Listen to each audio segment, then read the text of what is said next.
WAAY 31 Hometown News starts now. This is breaking news. Breaking news at 10, Alabama has a new governor. Kay Ivey took the reins an hour after Robert Bentley resigned amid impeachment hearings. Good evening and thank you for joining us. I'm Bill Young. And I'm Demetria McClinton. WAAY 31 was in wall-to-wall coverage this afternoon as our new governor, Kay Ivey, was sworn in. And just take a listen to what she said after taking the oath of office. Serving as your governor and representing the great state of Alabama is no small task. But I pledge to each of you that I will do my very best. Attorney General Stephen Marshall showed his full support of the new governor in a statement released today that read, quote, "I will fully support Kay Ivey's transition as the next governor of the state of Alabama, and I look forward to working with her to address the pressing issues that face our state." And it's been a rather tumultuous day for Alabama politics as one governor resigned and another one was sworn in. WAAY 31's Emily Frederick spent the day learning about Governor Kay Ivey and spoke with those who worked alongside her in Montgomery. She joins us in the studio with a look at what Alabama residents can expect in the coming months. Emily. Well, Demetria, everyone I had the chance to speak with told me it's time to move forward and focus on supporting Kay Ivey and the people of Alabama. For Alabama as a state, it's sort of a sad day, but it's a day that for too long we've been waiting for. With criminal charges and an impeachment hearing underway, former Governor Bentley chose to resign Monday. And with the current legislative session, the focus has quickly shifted from infidelity to the future. He's gone. She's the governor now, and it's time for them to get to work.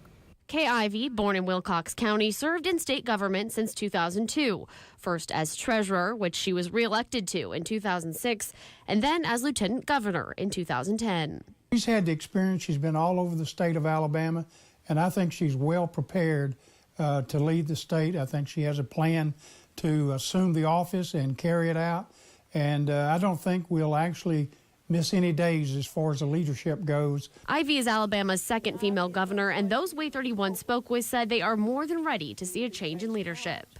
Watching her career over all of these years, I would say she's probably going to be likely to be a quiet leader. But of course, she will have to get involved with the leadership. With the legislative session ending next month, Ivey will likely waste no time working with both the House and the Senate. So we wish her the best, and mainly we wish the Alabama people the best. Tomorrow begins Kay Ivey's first full day on the job as our new governor of the state of Alabama. Live in the studio, I'm Emily Frederick, WAAY 31 Hometown News. All right, thanks so much, Emily. WAAY 31 political analyst Dale Jackson also spoke on the state's future and what opportunities await. Kay Ivey knew this was coming, and let's just be honest, the state of Alabama has a relatively weak governor anyway. Can she work with the legislature to get things done? I think so. You remember, as lieutenant governor, she was over the Senate. I mean, she was there, she presided. Now it's a lot of ceremonial stuff, but she was at least there. She knows them. She's been in government for 6 years. And she is the second woman in history to be the governor of Alabama. Well, just an hour before Kay Ivey was sworn in as governor, Robert Bentley, who is now the former governor of Alabama, stepped down. Bentley addressed the people of Alabama one final time this afternoon. Here's just a little bit of what he had to say.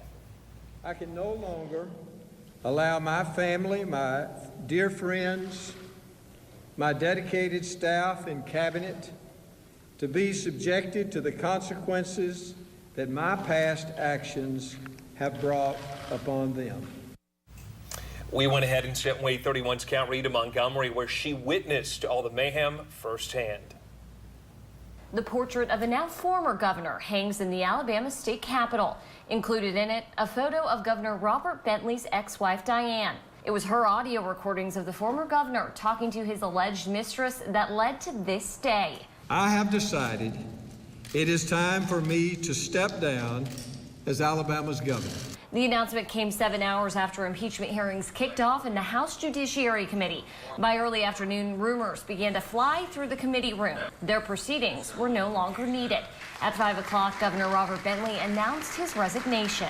Though I have committed myself to working to improve the lives of the people of our state, there have been times that I have let you and our people down. and I'm sorry for that. Those words were long awaited by many, including Madison Representative Mike Ball. This has been painful, but it's been necessary. But I am glad that the governor did the right thing. In his farewell to the people of Alabama, former Governor Robert Bentley apologized for the mistakes he made, and he thanked the people of Alabama for allowing him to serve as governor and grace these walls.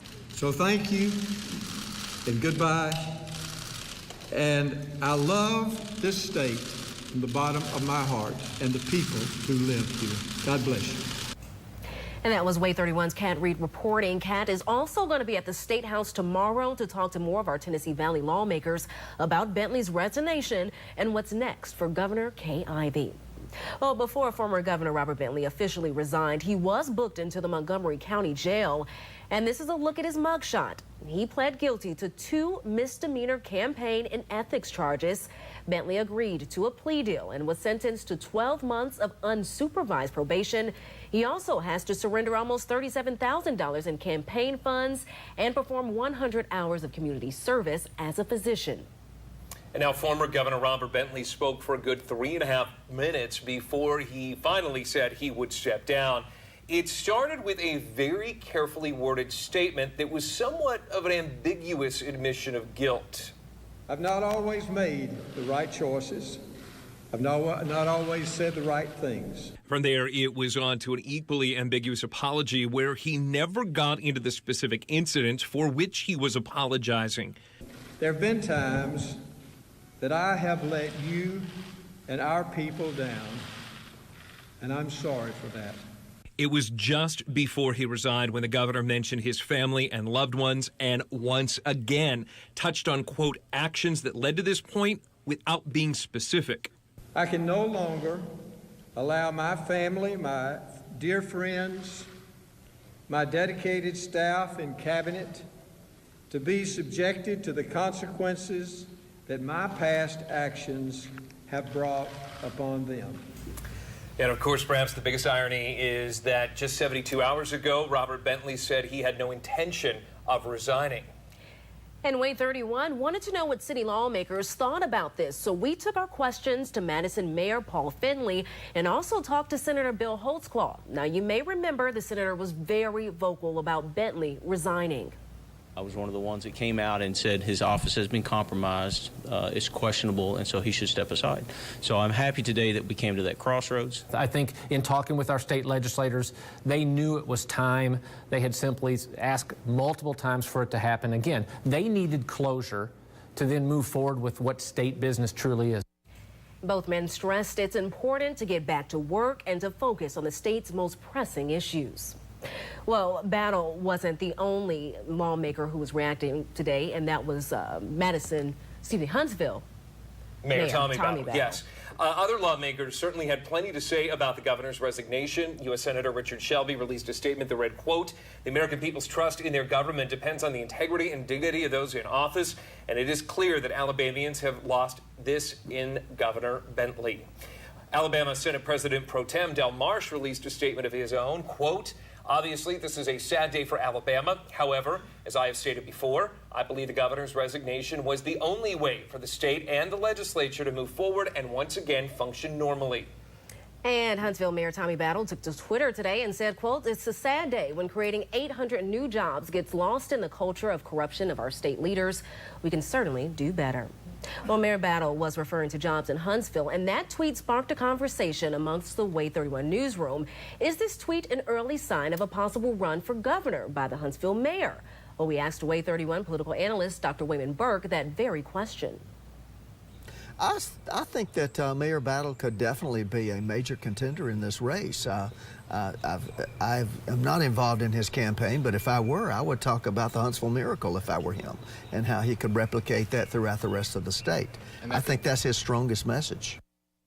Of course, only time will tell on that matter. Meanwhile, WAAY 31 followed this story involving Robert Bentley and Rebecca Mason from the very time it broke in March 2016. And that's when Spencer Collier, the just-fired former head of the Alabama law enforcement agency, went public with a claim between Bentley and his campaign advisor, Rebecca Mason. Colliers' revelation led to impeachment articles drafted against Bentley and the subsequent criminal investigation. WAAY 31 began to investigate the governor's finances and discovered hundreds of dollars spent on prepaid cell phones purchased with campaign funds. And this was his brief statement when we confronted him about those phones. Why did you buy $1,800 worth of prepaid cell phones in May of 15 from your campaign We're fund? not dealing with that. Okay, all right. Thank you, guys. WAAY 31 also found Bentley used possibly illegal accounting practices to pay for a trip to the Republican Governors Association in Las Vegas. That was one of the actions referenced by the State Ethics Commission for possible prosecution. And while there could still be a criminal investigation on the federal level into Bentley's use of campaign funds, what really seemed to catch people's attention was Bentley's supposed infidelity. In fact, the hashtag #LoveGov was trending on Twitter at one point today. And WAAY 31 obtained text messages between Governor Bentley and Rebecca Mason. In this thread, the governor said to Mason, quote, "You look beautiful and feel so soft. I'm so in love with you. We are pitiful." And then get this, Mason texts back, quote, "Bless our hearts in other parts." And as we've discussed, Diane Bentley was able to obtain voice recordings by connecting her iPad to the same cloud as Robert Bentley's smartphone. And last summer, Yellowhammer News released audio recordings of Governor Bentley and Mason. Take a listen. I stand behind you, and I put my arms around you, and I put my hands on your breast, and pull you in real close. I love that too. But baby, let me tell you what we're going to have to do. We're going to start locking the door. Governor Bentley held a news conference back in August about those recordings, after which Mason released a statement that said Colliers' allegations were, quote, clear, demonstrated gender bias.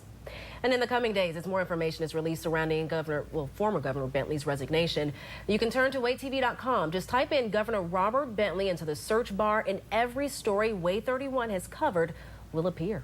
Making some big bucks simply from YouTube videos. All right, tech guy Jamie Tucker is going to introduce you to a woman who makes nearly $1,000 a month with these simple videos. All right, today was an absolutely gorgeous day here in the Tennessee Valley, but can that trend continue for your Tuesday? I'll let you know coming up after the break. Protecting, informing, investing. WAAY 31 Hometown News.